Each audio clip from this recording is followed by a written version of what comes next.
Are your legs starting to feel weaker than they used to? If you're over 50, you are absolutely not alone. A lot of people notice the same thing. Stairs that used to feel easy now leave you a little winded. Getting up from a chair takes more effort. Maybe your knees or hips complain after a short walk, or your legs feel heavy by the end of the day. It's easy to think, well, I'm just getting older. That's how it goes. But that's not the whole story. For years, many of us believed that walking more was all we needed to keep our legs strong. I thought the same thing. I'd walk several miles a day and feel like I was doing everything right until my hips and knees started sending me very clear messages. A nagging ache here, a sharp twinge there, and a growing sense that my legs were doing more surviving than thriving. What I eventually discovered, and what nearly 70% of people over 50 never get told, is that the problem isn't usually too little effort. It's often the wrong kind of effort. Pushing harder with exercises that pound on the joints, overload the knees, and fatigue the lower back doesn't build the kind of strength that keeps you independent. In fact, it can quietly wear out the very structures you're trying to protect. The good news is, there's a different way to train, a way that builds serious strength and stability without grinding your joints or requiring you to jump, lunge, or move fast. That's what we're diving into today. In this video from True Senior Healthness, we're going to walk through 6 simple isometric exercises for your lower body. These are quiet, controlled, joint-friendly movements that can strengthen your legs, support your knees and hips, improve your balance and mobility, help you move with more confidence every day. You don't need a gym, special shoes, or any equipment, just a wall, a chair, a bit of floor space, and about 10 minutes a day. These are the same kinds of techniques physical therapists use with older adults in places like Japan and Europe to restore function without aggravating pain. And yes, you can start to feel a difference in as little as a week. Before we get into each exercise, let's talk for a moment about why this style of training is so powerful after 50. As we move through our 50 seconds, 60 seconds, and beyond, the body naturally begins to lose muscle, especially in the legs. On average, we lose a few % of muscle every decade if we're not actively challenging it. That doesn't sound like much, but it adds up. One day you're popping out of chairs and climbing stairs without thinking. A few years later, the same movements feel heavy, unsteady, and tiring. At the same time, the joints start to lose some of their natural cushioning. Cartilage thins. Ligaments get a bit less elastic. High-impact movements like running, jumping, or fast, deep squats can feel harsh on the knees, hips, and lower back. So we get stuck in a trap. Impactful exercises are too rough. But doing nothing leaves us weaker and stiffer. That's where isometric training fits in so beautifully. Isometric simply means same length.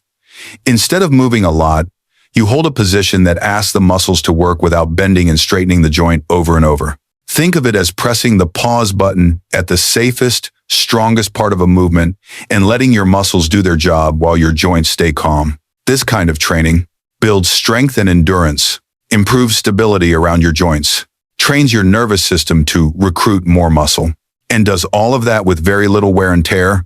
Research has shown that even in older adults, isometric exercises can increase muscle strength significantly in just a few weeks.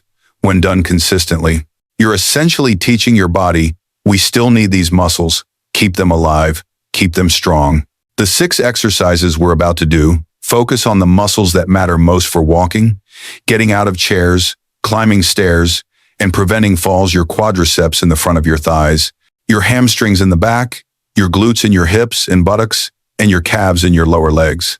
And remember, they're simple, real life simple, the kind of simple you can actually stick with. Let's start with a powerful one. Our first exercise is something I like to call the wall-supported chair hold. Think of it as sitting in an invisible chair, using the wall as your best friend. Find a clear wall and stand with your back resting comfortably against it. Walk your feet forward so they're about 1.5 feet or roughly 18 inches in front of you. Your feet should be about hip to shoulder width apart, toes pointing straight ahead. From here, slowly slide your back down the wall, as if you're lowering yourself into a chair. Stop when your thighs are somewhere between halfway down and parallel to the floor, wherever feels safe for your knees. You don't need to go very low to get benefits. Keep your knees lined up over your ankles, not pushed way out over your toes. Now hold that position. Your thighs will start to talk to you. That's your quadriceps waking up. Your glutes are working to support your hips, Your core is gently engaged to keep you stable against the wall. You're not bouncing, you're not shifting, you're just holding, breathing steadily, and letting your muscles do their job. Aim for 20 to 30 seconds. If that feels too long right now, start with 10 or 15 seconds.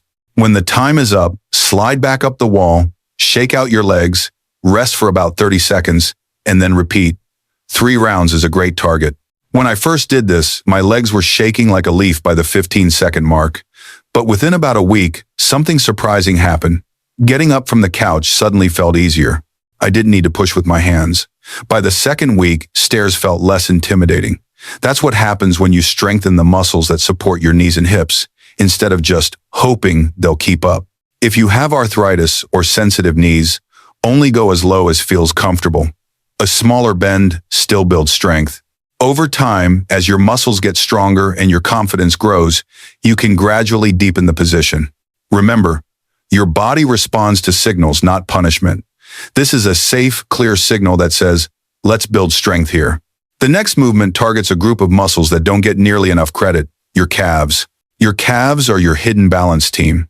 They help you push off when you walk, control how you lower your foot to the ground, and pump blood back up from your lower legs toward your heart. When they're weak, you might feel unsteady, prone to cramps, or sluggish when walking, especially on slopes or uneven ground. To wake them up, step close to a wall or a sturdy counter. Place your fingertips lightly on it for support. Stand tall with your feet hip-width apart and your weight balanced evenly between them. Now slowly rise up onto the balls of your feet, lifting your heels as high as you comfortably can. Imagine you're trying to grow an inch taller. Keep your legs straight but relaxed, not locked. Once you've reached your comfortable height, hold there. Feel the muscles in your lower legs tightening to keep you up. This isn't a bounce. It's a steady, controlled hold. Your ankles are stabilizing. Your calves are working hard to keep you lifted. Your brain is paying attention to your alignment in space. Hold for 20 to 30 seconds if you can, then gently lower your heels back down to the floor. Rest for about 30 seconds, then repeat a few more times. If you're just starting out, 10-second holds are perfectly fine. Your endurance will build quickly. This is a fantastic one to weave into daily life. You can do it while you wait for your coffee to brew, while brushing your teeth, or while watching TV. Over time, you may notice that walking feels smoother, your step feels more energetic, and those nagging nighttime calf cramps begin to ease. If you're feeling wobbly, don't worry. Keep your hands on the wall and focus on moving slowly. Balance is a skill, and this is how you retrain it quietly, safely, one hold at a time. These first 2 exercises alone can create a noticeable shift in how strong and supported your legs feel. But we're just getting started. Before we move on, take a moment and check in with your body. How do your legs feel? More awake? More engaged? And while you're here with me, investing this time in your strength and independence, let me ask you for something simple that really helps this community grow. If you're finding this helpful so far, go ahead and hit the subscribe button and turn on notifications. Here on True Senior Healthness, everything we create is designed specifically for you, evidence-based, joint-friendly, and practical for real life after 50. Your support helps us reach more people who need this kind of guidance. All right, let's keep going. Next, we're going to lie down and give some attention to the backside of your body, the glutes and hamstrings. These muscles are like the engine room for your walking power and your posture, and they often get sleepy as we spend more time sitting. Find a comfortable spot on the floor, a yoga mat, or even a firm bed. Lie on your back with your knees bent and your feet flat on the ground, about hip-width apart. Your heels should sit roughly a foot away from your hips. Rest your arms by your sides. Take a breath in. As you exhale, gently tighten your abdominal muscles as if bracing for a light poke to the belly. Now press through your feet and slowly lift your hips up off the floor until your body forms a straight line from your shoulders to your knees. Once you're there, pause. This is your glute bridge hold. Your glutes are working hard to keep your hips lifted. Your hamstrings are supporting from behind. Your core is gently braced. Your lower back is not doing all the work, it's being supported by the muscles that were designed to carry that load. Hold this position for 20 to 30 seconds if you can, breathing naturally. Imagine you're pinching a coin between your buttocks to keep your glutes fully engaged. Your job is simply to stay steady, not to lift higher and higher. Then slowly lower your hips back down under control. Rest 30 seconds and repeat 2 or 3 more times. If 30 seconds feels tough right now, Start with 10 or 15. You'll be surprised how fast your endurance builds. When I first began this exercise, I was shocked by how much stronger my hips felt within a couple of weeks. That constant ache I used to feel after sitting for a long time eased. Walking felt more powerful, and my lower back didn't complain as quickly. Strengthening your glutes does more than just help you stand or walk. It supports your pelvis, takes pressure off your spine, and improves your overall stability, which is a huge piece of fall prevention as we age. If you feel any strain in your lower back, lower your hips a bit and make sure you're focusing on squeezing your glutes, not arching your spine. Little adjustments make a big difference. From the back of the hips, we'll move to the sides. The next exercise focuses on your outer hips and thighs, the muscles that keep you steady when you step sideways, turn, or catch yourself from tipping over. These muscles, especially the hip abductors, often weaken quietly over time because most of our daily movements are forward and backward, not side to side. Stand next to a wall or a sturdy chair. Let one hand rest on it lightly for balance. Your feet start hip-width apart, posture tall, core gently engaged. Shift your weight into your left leg. Then slowly lift your right leg out to the side. The lift doesn't have to be high. Even just a few inches is enough. The important part is that your toes stay pointing forward and your body doesn't twist or lean dramatically. Once your leg is out to the side, pause and hold. Feel the tension building in the outer hip and thigh of the lifted leg. Feel the standing leg working hard to keep you steady. Both sides of your body are learning something valuable here. Hold the position for 15 to 20 seconds, then lower your leg back down with control. Rest a bit and repeat a couple more times before switching to the other side. If your balance feels unsteady, keep more contact with the wall or chair and start with a smaller lift. This is another great daily life exercise. I know people who practice it while brushing their teeth or waiting for the microwave. After just a week or two, many notice that stepping off curbs, getting out of a car, or sidestepping around obstacles feels less wobbly. Hip strength is closely tied to balance. When your outer hips are strong, your body doesn't collapse inward as easily, your knees track more smoothly, and you feel more in control of your movements. That's why investing a few seconds in this hold really pays off. If you ever feel a pinch in the hip joint, lower the leg a bit and soften the standing knee. We're after muscle work and stability, not strain. Now that we've worked the front of the thighs, the calves, the glutes, and the outer hips, it's time to give some attention to the hamstrings, the muscles in the back of your thighs. These are crucial for walking, bending, and protecting your knees, yet they're often tight, weak, or both. Stand behind a sturdy chair or near a counter so you can hold lightly for support. Keep your feet hip-width apart to start, posture upright, shift your weight into your left leg, then slowly bend your right knee, bringing your heel toward your buttocks as if you were trying to kick yourself in the backside. You don't need to go all the way up. Stop when your thigh is roughly parallel to the floor or wherever feels comfortable. Now hold that position. You'll feel the muscles in the back of your thigh, the hamstrings contracting to keep your foot lifted. Your standing leg is also working to keep you balanced. Your core is engaged to keep your torso tall. Stay here for 15 to 20 seconds, breathing steadily. Then lower your foot back to the floor with control. Rest and repeat a couple more times before switching to the other leg. If you're just beginning, 10-second holds are a perfectly good start.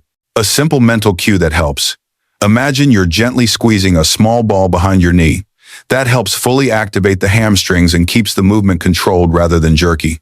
When these muscles get stronger, everyday activities become noticeably easier. Things like climbing stairs, walking uphill, bending to pick something up, or rising from lower chairs. Stronger hamstrings also help support the knee joint by balancing the pull between the front and back of the thigh. If you have any history of knee issues, keep the lift small and controlled. We're asking the muscles to work isometrically, not forcing the joint into a big range of motion. You can sneak this exercise into lots of little pockets in your day while waiting for water to boil, during a TV break, or before you head out for a walk as a warm-up. Now we come to the final exercise, the one that ties everything together and feels the closest to a full-body demand for your lower half. The isometric squat hold. This movement mimics the simple, essential act of sitting down and standing up, which you do every single day, often more than you realize.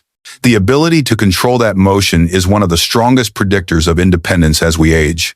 Stand tall with your feet about shoulder width apart, Let your toes turn slightly outward if that feels more natural for your hips.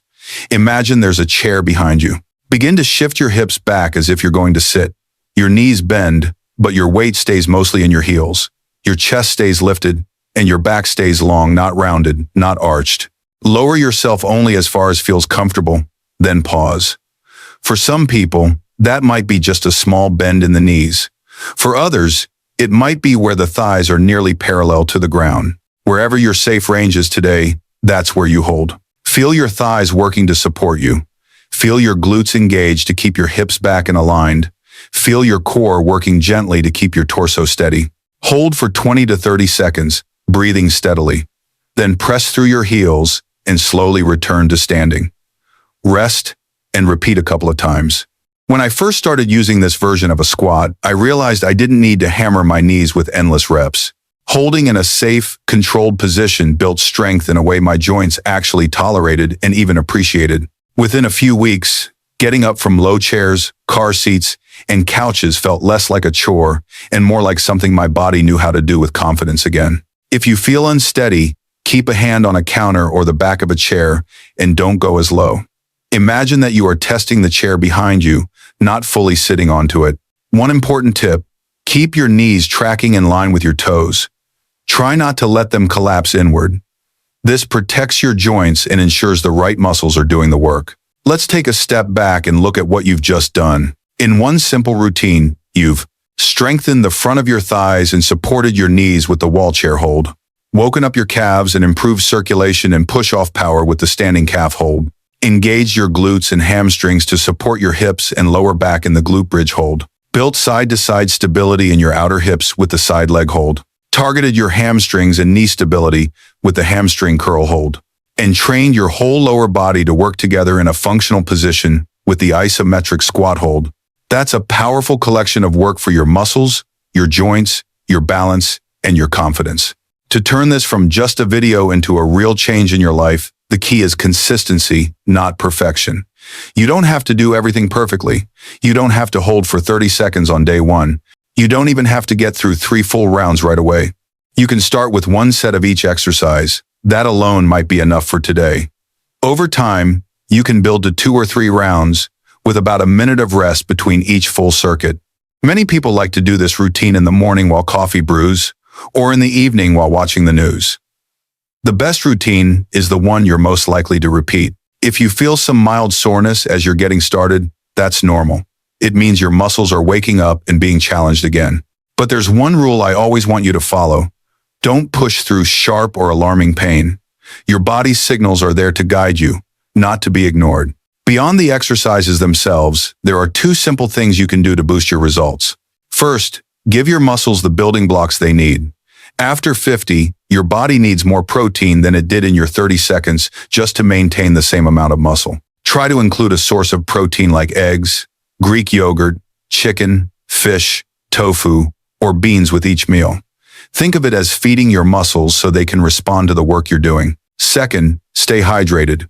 Water supports circulation, joint health, and energy levels. It also helps reduce the risk of muscle cramps. Aim to sip regularly throughout the day rather than chugging a huge amount at once. Most importantly, remember this. You are not starting from zero. Every step you've taken in life has brought you here with experience, wisdom, and a body that, even if it feels tired or stiff, is still listening. When you practice these isometric holds, you're not just building stronger legs. You're sending a message. I still use this body. I still care about my strength.